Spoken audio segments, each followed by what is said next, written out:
Bonjour à tous.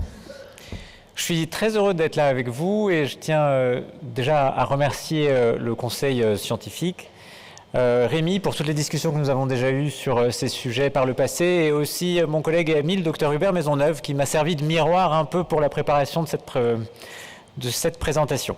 J'ai des conflits d'intérêts. J'ai reçu dans les dernières années des ROSP, des revenus d'objectifs de santé publique par la CPAM, et donc je voulais vous dire que j'ai ces revenus en conflit d'intérêts. Je voudrais commencer par un dépistage sauvage sur les cinéphiles qui ont vu l'Empire contre-attaque de Star Wars. Est-ce que vous pouvez lever la main? Ok. Attention, je vais divulgacher. J'ai vu qu'il y avait Vincent Renard, je vais essayer de transformer tous mes anglicismes en français. Vincent, si tu nous regardes. Donc je divulgage, dans l'Empire contre-attaque, Dark Vador dit à Luke Skywalker, je suis ton père. Mais souvenez-vous, quel est le mot qu'il dit juste avant, je suis ton père? Allez-y, allez-y. Luc, ici, on a des vrais cinéphiles là-bas. Eh bien, figurez-vous que 63% des Américains considèrent qu'il dit « Luc, je suis ton père », mais c'est faux. En effet, il dit « Non, je suis ton père », ce qui est en soi extrêmement décevant comme phrase. Mais au-delà de ça, il est probable qu'une partie d'entre vous ne me croit pas et commence à regarder sur leur téléphone pour voir si c'est vrai ou non. Il y a le même sur « We Are the Champions » de The Queen, sur la fin de la chanson et sur la couleur de la queue de Pikachu. Pourquoi c'est important? Parce que, qu'est-ce que vient nous dire cette diapositive et l'effet Mandela? C'est que nous sommes empreints d'une culture. Notre culture vient modifier nos perceptions, vient modifier notre perception du réel. Voici la définition de la culture, selon l'anthropologie. C'est donc un tout complexe qui englobe les connaissances, les croyances, l'art, la morale, la loi, la tradition, et toute autre disposition et habitude acquise par l'homme en tant que membre d'une société. Une culture, c'est très important, ça permet d'unir une société, ça permet de souder un groupe, une communauté. Et du coup, les cultures sont très fortes, elles sont très ancrées, et ça rend tout ça un peu difficile pour changer de culture. Et c'est ce qu'on va voir ici. Voici un tableau peint par Peter Bruegel en 1563, elle nommée la Tour de Babel. Et figurez-vous qu'elle a pour sous-titre le dépistage en soins primaires. Le mythe sous-jacent, c'est une communauté qui a décidé de construire une tour pour monter jusqu'au paradis, où on pourrait y trouver la joie, beaucoup de certitudes, probablement peu de maladies. Mais Dieu, n'étant pas très satisfait de cette approche, je trouve que c'est très orgueilleux quand même, il décide de confondre les langues, ce qui fait que l'ensemble des travailleurs n'arrivent plus à communiquer entre eux et n'arrivent plus à bâtir la tour. Ce qui est frappant dans ce tableau, c'est la place qu'occupe cette tour dans la vie du médecin généraliste. Pierre-Yves nous l'a rappelé tout à l'heure. Pourtant, si vous regardez bien, la tour, elle est un peu fragilisée ici. Elle s'effondre, elle s'effrite à d'autres endroits. La connaissance est fragile, on l'a vu à l'instant. On voit même que les fondations sont peut-être pas si costauds, la tour est un peu penchée. Malgré tout ça, on voit que les travailleurs continuent à s'acharner, bien qu'il n'y ait aucun conflit entre... J'ai épluché le tableau, il n'y a aucun conflit entre tous les travailleurs sur la tour. Ils s'entendent bien, même s'ils ne parlent pas la même langue. En tout cas, ils sont satisfaits, ils travaillent avec ardeur. Tout le monde essaye plus ou moins de se coordonner, mais tout le monde travaille à construire la tour. Avec ce petit sentiment que, au fond, malgré tout ça, on va quand même finir par y arriver. On l'a dit juste avant, la littérature montre qu'on a tendance à surestimer les bénéfices et à sous-estimer les risques. Et du coup, quand on regarde le réel, quand on regarde ce que vous nous avez dit, c'est assez inconfortable. C'est assez inconfortable parce que ça vient interroger peut-être un peu de notre puissance médicale. On a parlé du fait qu'on n'arriverait peut-être pas à sauver des vies, mais avant d'être arrivé ici, beaucoup d'entre nous pensions que peut-être que le dépistage, c'est finalement le seul moment dans la vie d'un généraliste où en fait on pourrait sauver des vies avec assez peu d'efforts. eh bien c'est inconfortable. Quand on a conscience de ces données de la science, on s'expose à cet inconfort. Et du coup, on pourrait se demander si on continue, mais alors pour qui le fait-on? Pourquoi le fait-on? Qu'est-ce que le dépistage vient combler? Vous connaissez certainement la métaphore du tailleur de pierre. C'est un homme qui s'avance vers des tailleurs de pierre et lui dit « Mais que fais-tu » Le premier tailleur de pierre, à gauche sur l'image, lui dit « Mon travail est pénible, je casse des pierres, ça m'ennuie. » Le deuxième, juste face à vous, en gris, il lui répond « Ah, est-ce que je sais pas, c'est une bonne ou une mauvaise situation, tailleur de pierre, en tout cas je rencontre du monde, puis je suis à l'extérieur, c'est pas si mal. » Et le troisième tailleur de pierre, qui n'est pas représenté sur cette image, lui répond « Moi, monsieur, je suis un artiste, je bâtis une cathédrale. » L'art peut être une réponse à l'incertitude, une façon de donner du sens à ce qui n'en a pas. Le dépistage, il est relayé à l'échelle nationale par énormément de monde, par tous les professionnels de santé de France, par les hôpitaux, par les médias, par les réseaux sociaux, par les associations, avec, comme on l'a dit, un message simplifié. Alors imaginez la place du médecin généraliste qui se dit là, tout seul dans son cabinet, ah bah tiens, moi je vais essayer d'apporter un message complexe, bourré d'incertitudes. Comment porter ce message? Comment être audible? Quel effort est-on prêt à faire pour cela? Et combien de temps ça va nous prendre au cours d'une consultation? La culture, c'est aussi des habitudes. Alors on a tendance, parce qu'on y passe beaucoup de temps, on s'y installe, on s'y accommode, et on finit par créer des traditions. Parce que les traditions, ça nous unit. Si on prend dans l'ordre, et je ne suis pas exhaustif, dans tous les procédures, pas les procédures, les actions nationales de santé publique, de dépistage ou autres, vous avez Dry January, Mars bleu, Juin vert, le mois sans tabac, Octobre rose et Movember. Ça marche. En novembre, j'ai un patient qui vient systématiquement avec une moustache, ce qu'il n'a pas le reste de l'année, pour me faire comprendre dès que je le vois en salle d'attente ce qu'il attend de moi. On travaille. Mais la vraie question, c'est que quand on fait tout ça, qu'est-ce qu'on ne fait pas à la place? En fait, il faut choisir. Et choisir, c'est toujours renoncer. Et c'est difficile. Mais du coup, qui fixe les priorités? Est-ce que c'est à nous, médecins généralistes, de décider ce qui est important, en fonction de nos appétences, en fonction de ce qu'on a entendu au congrès du CNGE? Est-ce qu'il y a une hiérarchie entre toutes ces actions? Eh bien, voici le panel d'experts qui essayent de faire que nous appliquions les bonnes recommandations, qui sont face au troisième tailleur de pierre qui essaye de trouver du sens à sa vie. Ça diffuse une certaine morale et qui est souvent transmise par ce dilemme un peu culpabilisant de présenter le dépistage avec ce dilemme faire ou ne pas faire.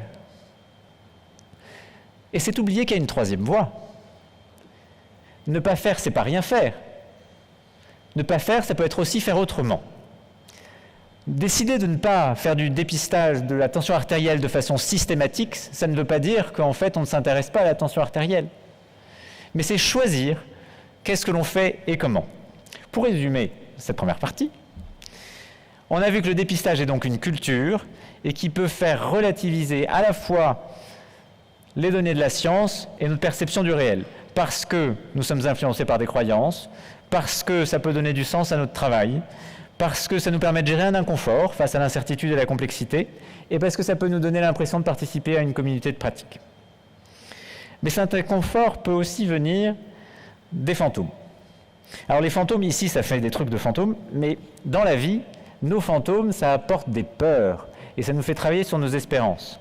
Avec ce « et si » j'avais, et si jamais, la fameuse bio annuelle qui nous est demandée régulièrement, et si celle-ci, elle nous permettait de dépister quelque chose? J'ai un monsieur qui m'a dit l'autre jour, sa femme est décédée d'un cancer des ovaires. Il m'a dit, quand même docteur, j'irai dans ma tombe avec le doute que si on l'avait dépistée, elle serait peut-être encore en vie. Alors vous voyez bien que face à ça, les données scientifiques ont un peu de poids. Qu'est-ce que je peux répondre à cette détresse? La balance bénéfice-risque n'est pas en faveur d'un dépistage de l'ovaire. Le monsieur n'est pas très... Enfin, mon discours n'est pas audible face à ça. Et par ailleurs, il a peut-être raison. Peut-être que si on avait fait un dépistage sauvage, chez cette femme-là, peut-être que l'on l'aurait sauvée. Je ne suis pas en train de vous dire qu'il faut faire du dépistage sauvage du cancer de l'ovaire. Je dis juste que c'est complexe. Le problème, on l'a vu, c'est que vivre, c'est risqué. Aussi bien au participe passé qu'à l'infinitif. Quand vous avez décidé de venir aujourd'hui au MIT de Toulouse, certains d'entre vous sont venus en voiture, d'autres en avion peut-être, d'autres en train. Et à part les plus anxieux d'entre vous, il est probable que personne ne s'est posé la question de qu'est-ce qui était le plus risqué. Si on a choisi, c'est parce que certains étaient plus pratiques, d'autres étaient plus rapides, probablement plus confortables. Probablement que certains d'entre nous ont choisi le mode de transport avec la prise pour pouvoir finir la présentation à temps. Mais il y a aussi des questions de l'impact environnemental, de l'engagement que l'on peut avoir. En 1979, Hans Jonas ancre profondément notre rapport au risque à l'idée d'anticiper les conséquences de nos actions. Et du coup, la morale ici naît de ce qu'on appelle la rationalité du calcul du risque. Et c'est tout ce qu'on a discuté avant sur la fameuse balance bénéfice-risque. Le danger devient boussole, et dans cette approche de santé publique, populationnelle, va venir irriguer l'ensemble de nos réflexions. C'est en partie cette approche-là qui a poussé au principe de précaution. C'est donc une approche populationnelle. Et du coup, la question qui nous est systématiquement posée à présent devient « Quel risque sommes-nous prêts à prendre ?» Légitimement, comment répondons-nous à cette question ? Eh bien, on informe. On informe de plus en plus. Et on a vu, c'est extrêmement important, on partage les informations avec les patients. On leur dit maintenant ce que l'on sait, on leur dit ce que nous ne savons pas, on leur parle de niveau de preuve, on parle de NNS, on parle en valeur absolue et pas en valeur relative, on utilise même des boîtes d'outils à la décision. On leur parle de bénéfices-risques. Et c'est essentiel, c'est très important.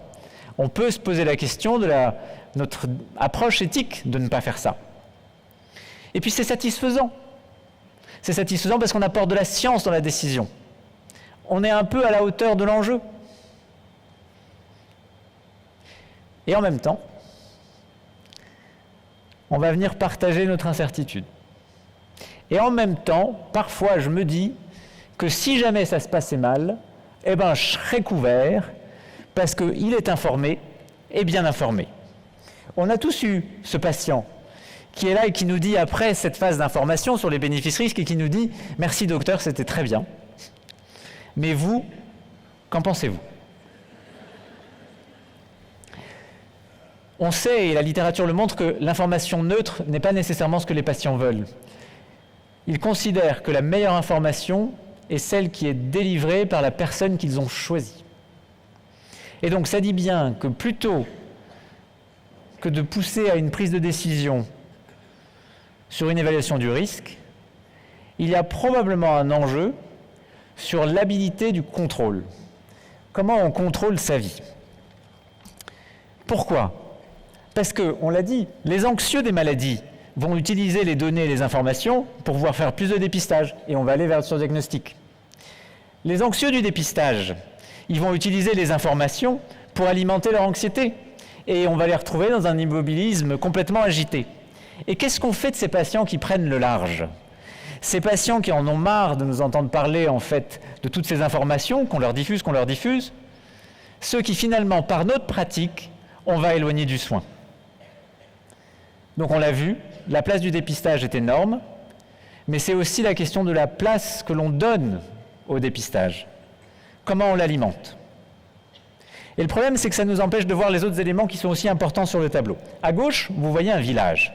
Un village avec des maisons de tailles différentes, avec des systèmes de chauffage différents. Certains sont au centre, d'autres en périphérie. Certains vivent dans des cabanes derrière la muraille, d'autres sont à l'intérieur de la muraille. Il y a des habitants avec des métiers différents, avec des spiritualités différentes. Ce village, c'est le lieu des déterminants sociaux de la santé. Et on sait que les bénéfices, risques du dépistage sont différents en fonction de la compréhension des patients, de leur accès au dépistage, de leur risque de complications, de leurs ressources internes. Et donc le rôle du médecin généraliste au quotidien, celui qu'on sent bien, c'est quand même d'assurer peut-être un plus grand contrôle sur la santé des patients et d'améliorer leur santé. Et ça, c'est ce qu'on appelle la promotion de la santé. La promotion de la santé se retrouve à l'articulation entre une logique populationnelle de réduction des risques avec cette fameuse balance bénéfice-risque qui est essentielle, et avec une approche qui est finalement relationnelle, qui a pour but d'augmenter l'autonomie des patients, de tenir compte de leur contexte et de respecter leurs valeurs. C'est peut-être là les conditions d'un dépistage qui serait ajusté, efficace et accepté. Parce que vous avez l'œil affûté, je le sais, vous avez identifié les 2 maisons les plus importantes de ce tableau. Vous les avez ? Bien joué. La maison de santé et la CPTS. C'est clairement l'échelle pour la promotion de la santé, parce qu'elles sont adaptées à un territoire et elles s'adaptent aux singularités de ces territoires. Mais du coup, ça implique que nous, médecins généralistes, dans cette approche de dépistage, dans cette approche de santé publique, on doit sortir de la sacro-sainte consultation. Il faut qu'on accepte de sortir des murs. Finalement, cette approche, c'est un savoir-agir complexe qui mobilise des ressources internes du médecin et des ressources externes. Vous me voyez venir, c'est la définition de la compétence par Jacques Tardif, parce que la promotion de la santé, c'est une compétence du médecin généraliste.